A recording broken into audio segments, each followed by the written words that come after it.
Because there is no second-hand smoke and there's no obvious risk to others from vaping, it makes no sense at all to ban vaping or to include vaping in bans on smoking in public places. And quite sensibly in this country, we don't do that. We haven't made vaping subject to the same laws as there are against smoking in pubs, restaurants, and so on and so forth. There is some issue, I suppose it's more about etiquette.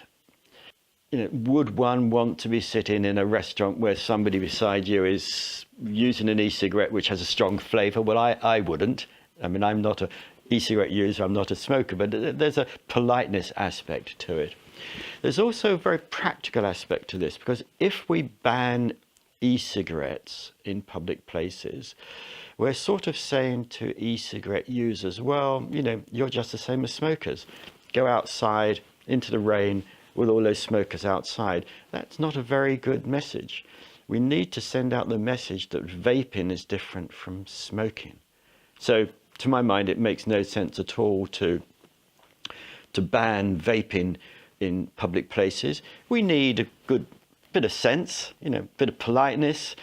In an office, if there are some who want to vape and others don't really like that, well, people can just go to another corner or to another room out of respect for others. Just as I wouldn't necessarily want to sit next to somebody in our office who's eating fish and chips because I don't like the smell of the chips and the vinegar.